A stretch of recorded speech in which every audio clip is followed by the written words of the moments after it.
George Orwell, the closest thing to a prophet that atheism has ever produced. 1984. Everyone loves 1984. But before 1984, and before Animal Farm, Orwell wrote books and essays that you've never heard of. More importantly for this discussion, George Orwell wrote a book review of Adolf Hitler's Mein Kampf in 1940. In that review, Orwell explains something that had been very confusing to many people. People were wondering how someone like Adolf Hitler had risen to power in a place like Germany. Germany was the land of physicists and operas. How did such an enlightened nation end up with Hitler as leader? Orwell explains by drawing attention to a peculiar fact of human nature that, for some reason, most people still overlook. What's interesting is that this overlooked fact about human nature can help us understand the problems around us today.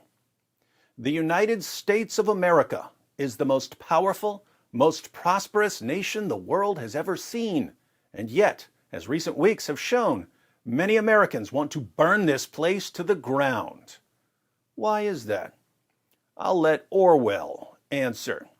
Now, the last paragraph of his book review is the paragraph I want to focus on, but the review isn't very long, and the rest of it contains some other interesting points, so I think we'll just read the entire thing. It's a little over 2 pages. It is a sign of the speed at which events are moving that Hearst and Blackett's unexpurgated edition of Mein Kampf, published only a year ago, is edited from a pro-Hitler angle. Hearst and Blackett was a British publishing company that put out the unexpurgated edition of Mein Kampf, the edition that didn't cut out the racist or otherwise offensive parts. The obvious intention of the translator's preface and notes is to tone down the book's ferocity and present Hitler in as kindly a light as possible. For at that date, Hitler was still respectable. He had crushed the German labor movement, and for that, the property-owning classes were willing to forgive him almost anything. Both left and right concurred in the very shallow notion that National Socialism was merely a version of conservatism. Again, this review by Orwell was written in 1940. World War II began in September of 1939. Before that, Hitler was still respectable, even in Great Britain. So much so that the British edition of Mein Kampf was meant to cast Hitler in a favorable light. So here's George Orwell after the outbreak of World War II saying, "Isn't it interesting that just a year ago, people in Great Britain were defending this guy? Then suddenly it turned out that Hitler was not respectable after all." Understatement of the 20th century. As one result of this, Hearst and Blackett's edition was reissued in a new jacket explaining that all profits would be devoted to the Red Cross. That was their penance. Nevertheless, simply on the internal evidence of Mein Kampf, it is difficult to believe that any real change has taken place in Hitler's aims and opinions. So, Hitler didn't change at all. How did we go from defending him to despising him? When one compares his utterances of a year or so ago with those made 15 years earlier, a thing that strikes one is the rigidity of his mind, the way in which his worldview doesn't develop. It is the fixed vision of a monomaniac and not likely to be much affected by the temporary maneuvers of power politics. Probably, in Hitler's own mind, the Russo-German Pact represents no more than an alteration of timetable. The Russo-German Pact obviously was a treaty between the Russians and the Germans. They agreed on how to divide up Eastern Europe, and they agreed not to attack each other. It's normally called the Molotov-Ribbentrop Pact. In Mein Kampf, the main enemies of the Germans were said to be the Jews and the Communists. Hitler was going to fight the Russians, and yet, in 1939, Hitler made a pact with the Russians and decided to focus on Great Britain. Had Hitler changed his mind? Not at all. Orwell points out that Hitler doesn't change his mind. He simply alters his timetable. The plan laid down in Mein Kampf was to smash Russia first, with the implied intention of smashing England afterwards. Now, as it has turned out, England has got to be dealt with first because Russia was the more easily bribed of the two. But Russia's turn will come when England is out of the picture. That, no doubt, is how Hitler sees it. Whether it will turn out that way is, of course, a different question. Orwell is so confident that Hitler doesn't change his mind that he announces in 1940, while there's a non-aggression pact between the Russians and the Germans, that Hitler is going to attack the Russians. On June 22, 1941, Germany invades the Soviet Union. The goal was to provide living space for the German people, exactly as Hitler had said many years earlier in Mein Kampf. The good thing about evil people who don't change is that even if they're difficult to reason with, at least they're predictable. Suppose that Hitler's program could be put into effect. What he envisages 100 years hence is a continuous state of 250 million Germans with plenty of living room, i.e. stretching to Afghanistan or thereabouts, a horrible, brainless empire in which essentially nothing ever happens except the training of young men for war and the endless breeding of fresh cannon fodder. How was it that he was able to put this monstrous vision across? It is easy to say that at one stage of his career he was financed by the heavy industrialists, who saw in him the man who would smash the socialists and communists. They would not have backed him, however, if he had not talked a great movement into existence already. Again, the situation in Germany, with its 7 million unemployed, was obviously favorable for demagogues. But Hitler could not have succeeded against his many rivals if it had not been for the attraction of his own personality, which one can feel even in the clumsy writing of Mein Kampf, and which is no doubt overwhelming when one hears his speeches. Now, if you read an online version of this book review, here is where you'll see a ... The next two sentences are removed because they're too embarrassing for Orwell's fans. But if anyone should be opposed to removing a bit of history, it should be the fans of the man who wrote 1984. If you're not familiar with 1984, the main character, Winston Smith, works at the Ministry of Truth, where his job is to rewrite history to bring it in line with the government's latest propaganda. But we'll read the unexpurgated version of Orwell's review. See, we learned a new word, and then we used the word. Orwell declares, "I should like to put it on record that I have never been able to dislike Hitler. Oh my goodness. Ever since he came to power, till then, like nearly everyone, I had been deceived into thinking that he did not matter. I have reflected that I would certainly kill him if I could get within reach of him, but that I could feel no personal animosity." To be fair, we know things about Hitler that Orwell didn't know at the time. But it's pretty interesting that a literary genius who had an amazing knack for understanding how governments control and manipulate people could say that he just couldn't bring himself to dislike one of the worst people in history. Why is that? It's about to get creepier. The fact is that there is something deeply appealing about him. One feels it again when one sees his photographs, and I recommend especially the photograph at the beginning of Hearst and Blackett's edition, which shows Hitler in his early brown shirt days. This is the picture Orwell is referring to. This is the 1939 edition of Mein Kampf, where the editors tried to portray Hitler as favorably as possible. It is a pathetic, dog-like face, the face of a man suffering under intolerable wrongs. In a rather more manly way, it reproduces the expression of innumerable pictures of Christ crucified, and there is little doubt that that is how Hitler sees himself. The initial personal cause of his grievance against the universe can only be guessed at, but at any rate, the grievance is there. He is the martyr, the victim, Prometheus chained to the rock, the self-sacrificing hero who fights single-handed against impossible odds. If he were killing a mouse, he would know how to make it seem like a dragon. One feels, as with Napoleon, that he is fighting against destiny, that he can't win, and yet that he somehow deserves to. The attraction of such a pose is, of course, enormous. Half the films that one sees turn upon some such theme.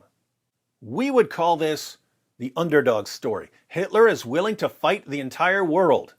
He can't win, but Orwell thinks that there's something admirable about the fact that he's willing to take on the entire world because he's mad at it. This brings us to the final paragraph, where Orwell's going to explain why people fell for Hitler.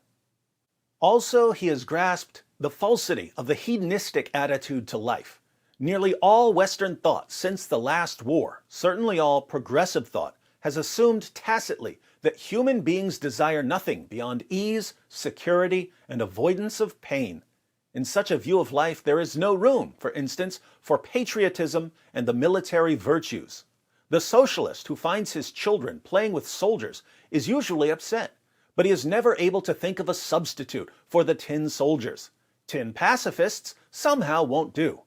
Hitler, because in his own joyless mind he feels it with exceptional strength, knows that human beings don't only want comfort, safety, short working hours, hygiene, birth control, and, in general, common sense. They also, at least intermittently, want struggle and self-sacrifice, not to mention drums, flags, and loyalty parades. However they may be as economic theories, fascism and Nazism are psychologically far sounder than any hedonistic conception of life. The same is probably true of Stalin's militarized version of socialism. All three of the great dictators have enhanced their power by imposing intolerable burdens on their peoples, whereas socialism and even capitalism in a more grudging way have said to people, "I offer you a good time." Hitler has said to them, "I offer you struggle, danger, and death." And as a result, a whole nation flings itself at his feet. Perhaps later on they will get sick of it and change their minds, as at the end of the last war. After a few years of slaughter and starvation, "greatest happiness of the greatest number" is a good slogan. But at this moment, "better an end with horror than a horror without end" is a winner. Now that we are fighting against the man who coined it, we ought not to underrate its emotional appeal. Think about a few of these points. The falsity of the hedonistic attitude to life, the view that human beings simply want ease, security, and avoidance of pain, the view that we only want comfort, safety, short working hours, hygiene, birth control, and, in general, common sense. We should see a problem with this view of human nature when we watch children play with toys. Little boys don't want to play with toy pacifists or toy college students sitting in safe spaces. In my days, we played with toy guns, G.I. Joes, Transformers, He-Man, Thundercats, Voltron. Everything was about fighting. So there's an important part of human nature that's either ignored or repressed by certain ideologies. It's the part of us that wants struggle and self-sacrifice, not to mention drums, flags, and loyalty parades. Because this too is part of our nature, ideologies that acknowledge this part of us and take advantage of it are psychologically far sounder than any hedonistic conception of life. So, whereas socialism and even capitalism in a more grudging way have said to people, "I offer you a good time," Hitler has said to them, "I offer you struggle, danger, and death." And as a result, a whole nation flings itself at his feet. Notice, here in the United States, much of the political conflict right now has to do with socialism and capitalism. And the dispute is supposedly about which economic theory will provide the best outcome for the most people. But what if that's not the real reason for the coming crisis? What if the real reason we're fighting over this is not that too many people are suffering and so we need a change? What if the real reason we're fighting over this is that we're all too comfortable and so we're looking for a fight? I mentioned in the beginning that the United States of America is the most powerful, most prosperous nation the world has ever seen. But think about the problem this creates.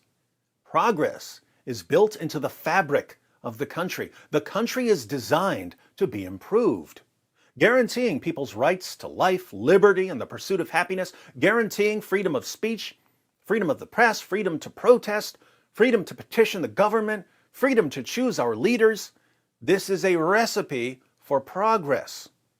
You can start out with all kinds of injustices in society, but as long as you're allowed to call out the injustices and report on them and protest them and demand change and vote for leaders who will make the changes you want, you can make constant progress. You can start with slavery and put an end to slavery. You can start with women not being allowed to vote and then change the law. You can have racial segregation and then racial integration. But notice what happens. If your society is making constant progress in dealing with these major injustices, then the injustices you have to fight over are constantly being reduced. The better things get, the less there is to fight about. But we still want to fight. It's part of our nature. And so we have to fight over lesser things. As the most powerful nation in the world, we don't face a significant external threat. So we have to find a significant internal threat. If we can't find a significant internal threat, we'll magnify an insignificant internal threat until it becomes the greatest threat in the history of humanity. We used to fight over slavery and segregation. Now we have to fight over using the wrong gender pronoun. We used to fight against Nazis who were putting Jews into ovens. Now we fight against a Christian baker who doesn't want to put a wedding cake into an oven. If we can't find an actual soldier to fight, we'll find a statue of a soldier to fight. If we can't find an actual hate crime, we'll fabricate a hate crime. But whatever happens, we will fight. We can see it all around us. If Orwell is right, there's a part of you that wants all the fighting to stop, so you can go on living comfortably with a booming economy. But there's also a part of you that wants to rally around anyone who promises to crush the opposition. We need to be aware of this fact about ourselves, because there's no shortage of leaders who would love to take advantage of it.